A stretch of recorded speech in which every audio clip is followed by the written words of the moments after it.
दोस्तों, my name is Sakir and you watching my YouTube channel easy math.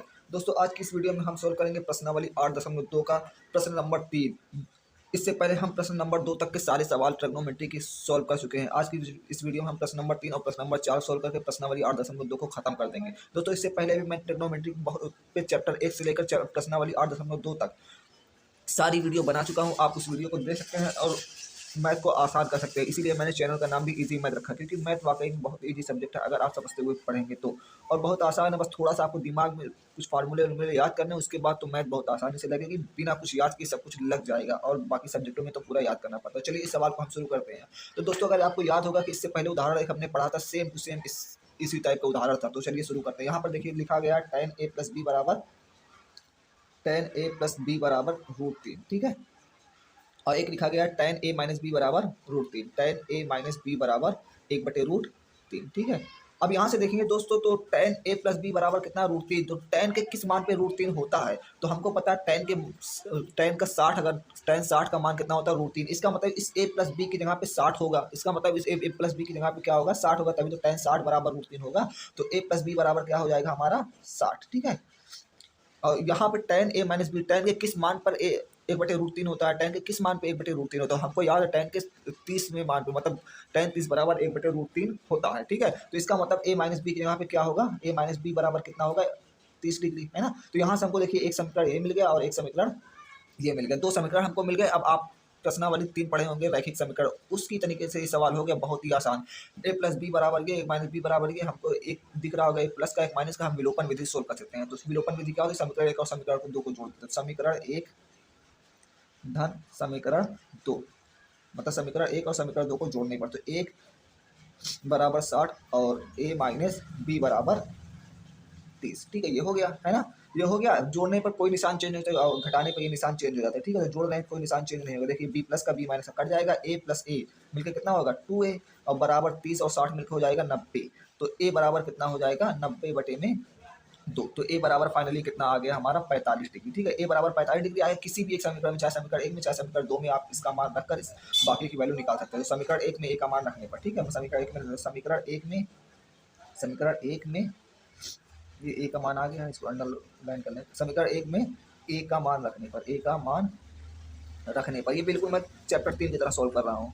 आप chapter 3 पढ़े ही होंगे। तो ए का मान कितना है, a प्लस बी का बराबर 60, ठीक है। ए की वैल्यू हम रखते हैं 45 डिग्री, 45 डिग्री प्लस का बी बराबर 60।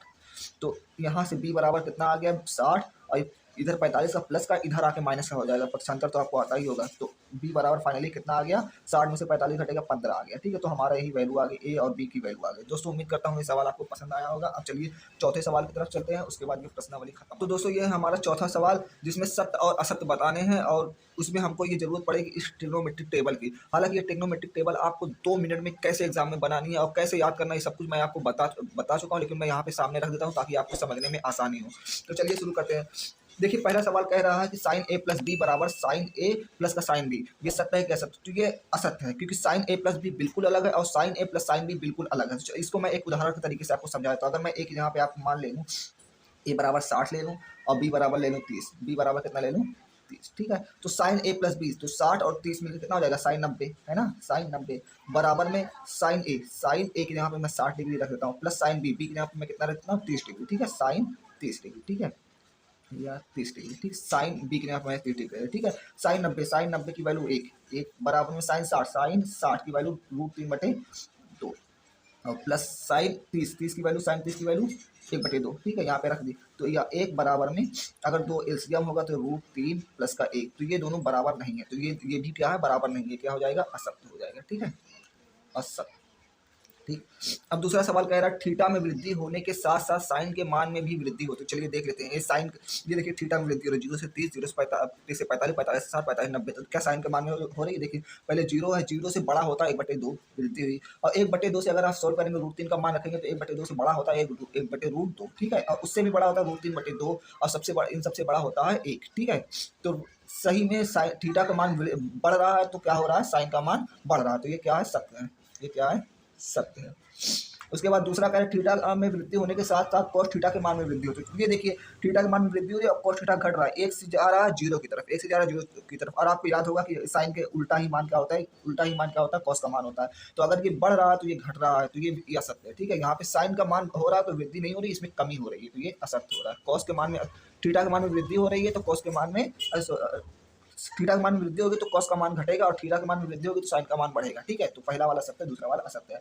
कह रहा थीटा के सभी मानों पर साइन थीटा बराबर कॉस थीटा, मतलब थीटा का जो मान रखते हैं साइन थीटा बराबर कॉस थीटा, तो ये गलत है। देखिए थीटा मान जीरो रखते हैं, साइन का मान कितना होता है, साइन जीरो का जीरो और कॉस जीरो का 1। केवल 45 एक ऐसा मान जिसपे थीटा रखेंगे, मतलब साइन 45 बराबर 1/√2, कॉस 45 बराबर 1/√2, तो सिर्फ 45 पर ही बराबर होते हैं, बाकी सभी मान पर बराबर नहीं होते। ठीक है, तो ये असत्य है। हाँ सत्य। फिर तीसरा ए बराबर जीरो पर कॉट अपरिभाषित है। ए बराबर जीरो मतलब अगर हाँ यहाँ पर हम जीरो की वैल्यू रख दें जीरो, तो मतलब कॉट जीरो हो जाएगा। कॉट जीरो अपरिभाषित, देखते कॉट जीरो सही में अपरिभाषित है, तो ये सत्य है। अनंत मतलब अपरिभाषित, इसकी कोई परिभाषा नहीं, तो ये भी क्या है, सत्य है। तो दोस्तों प्रश्नावली 8.2 एकदम से खत्म हो गई। अगली वीडियो हम प्रश्नावली 8.3 शुरू करेंगे। बहुत अच्छी प्रश्नावली है, आप उससे पहले मेरी सारी वीडियो देख लीजिए। मैं प्लेलिस्ट ट्रिग्नोमेट्री की प्लेलिस्ट क्लास 10 की यहाँ पे आपको डिस्क्रिप्शन में डाल दूंगा, बहुपति पढ़ा है उसकी भी डाल दूंगा। आप वीडियो देखेंगे तो आपको बहुत आसानी समझ में आएगा। प्रश्नावली 8.3 एकदम बहुत अच्छी है। मैं लॉजिक से प्लस पीछे का रीजन दोनों बताऊंगा, ऐसा नहीं कि मैं सवाल सॉल्व करूंगा। इसका लॉजिक मैं इसका पूरा लॉजिक भी बताया हूँ क्यों ऐसी बनी है, और फिर ट्रिक भी बताया हूँ कि ऐसे इसको याद कैसे करें, तो दोनों बताऊंगा। उसके लिए भी तो आप लोग सारी वीडियो देखेंगे तो आपको ट्रिग्नोमेट्री बहुत अच्छे से समझ में आएगी। उम्मीद करता हूँ दोस्तों ये वीडियो पसंद आए। अगर पसंद आए तो चैनल को सब्सक्राइब कर लें, वीडियो को लाइक कर लें और बेल आइकन को प्रेस कर लें, और एक प्यारा सा कमेंट कर दें अगर आपको समझ में आई हो, और कुछ चीज़ें जो ना समझ में आई हो तो आप उसका उस नीचे लिख दीजिए। मैं उस पर एक और अलग से वीडियो बना दूंगा कि सर मुझको ये बात नहीं समझ में आई है। तो थैंक यू दोस्तों।